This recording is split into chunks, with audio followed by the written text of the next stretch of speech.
सियासत ये अगेन जो अभी नेप्रा जिस तरह से सारी सिचुएशन सामने रख रहे हैं, रिपोर्ट सामने आ चुकी है।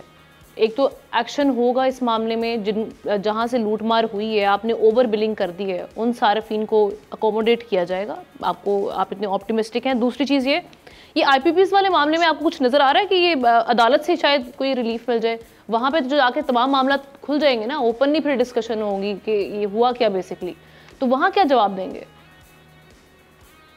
जी, सबसे पहले जो आपका सवाल है नेपरा की हद तक, तो ये कोई इंकशाफ नहीं हुआ नेपरा की तरफ से कि अब उन्होंने डिस्कोर्स की निशानदेही की है कि ये ओवर बिलिंग होती है।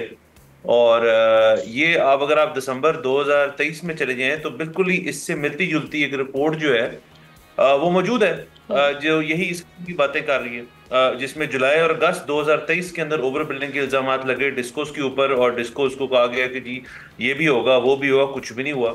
ये असल में आप अगर मैं if I am that bold तो मैं क्या कह सकता हूँ कि तकरीबन इन्हीं महीनों के अंदर ये तमाम डिस्कोस जो हैं इस किस्म की चीज करते ही करते हैं। फर्क सिर्फ ये है कि इस इशू को टेकअप कर लिया है सीएम कहना sorry prime minister of Pakistan Shehbaz Sharif साहब ने इस दफा, क्योंकि उनको एक चीज नजर आई है जो मैं बड़ी देर पहले से कह रहा हूँ कि इस मुल्क में अगर आपने मईशी सूरत हाल जो है वो बेहतर करनी है, तो ये मेरी जाती राय है, इससे कोई इख्तलाफ कर सकता है, बट मेरा अपना ख्याल है कि बुनियादी चीज इसी ऑर्डर में नंबर 1 जो अगर आपने अगर ठीक करना है तो वो एनर्जी है, नंबर 2 सिक्योरिटी है, और नंबर 3 है कि आप एक फेवरेबल माहौल जो है यहाँ पे बनाए अपॉर्चुनिटीज का, जिसमें बिजनेस कर सकता है, कोई बाहर से बंदा आना चाहे या डोमेस्टिक बंदा भी हो।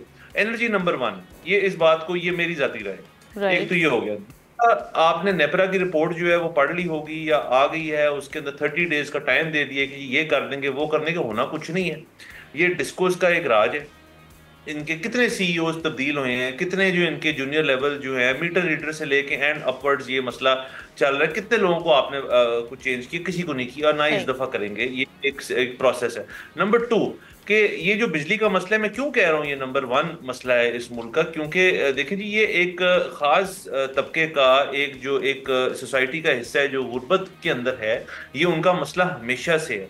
फर्क सिर्फ ये है कि जी इस दफा ये इशू जो है इट्स पंचिंग अपवर्ड्स, ये ऊपर की तरफ अपनी कर रहे हैं कि ये और लोगों का ये मजीद मैसेज का जो मसला है ये बनने को जा रहा है और बन गया है। जैसे तशाम साहब ने दोहराया वो वाकया जो कारोबारी हजरात भी इससे परेशान है। एग्जैक्टली। अच्छा, इसके साथ साथ आपने आईपीपीएस का जिक्र किया, तो मुझे तो नहीं समझ आ रही कि जी आईपीपीएस के मुआहदे जो हैं इनको आप अगर चेंज भी कर लें, रीनेगोशिएट कर लेंगे, तो उससे आप क्या कह रहे हैं कि कैपेसिटी चार्जेस कम हो जाएं, आईपीपीएस जो हैं उनके रेवेन्यूज खत्म हो जाए, डॉलर डिनोमिनेशन खत्म, बड़ी अच्छी बात है। अच्छा, लेकिन फिर एक चीज ध्यान में रखें कि आपकी दीगर रिपोर्ट्स हैं जो ये कहती हैं कि 2050 तक इस मुल्क की जो पॉपुलेशन है वो अभी 24-25 पे जो चल रही है वो 35-40 तक चली जाएगी। उसके लिए आपको एनर्जी चाहिए, आप खुद नहीं बना सकते क्योंकि आप में वो एहलियत नहीं है कि आप खुद बनाएं, यू नीड आईपीपीएस। तो अगर आप ये मुआहदे जो हैं इनको ऑनर नहीं करेंगे तो बाद में कुछ बंदा आएगा। मैं ये नहीं कह रहा कि इनके मुआहदे बड़े अच्छे हैं, ये मुआहदे अच्छे नहीं हैं, अलबत्ता ये बात भी देखनी चाहिए कि फ्यूचर थिंकिंग करनी चाहिए। हुकूमत जो आती है वो अगले 10 साल की प्लान्स करके जाती है, चाहे उसके बाद कोई और आ जाए।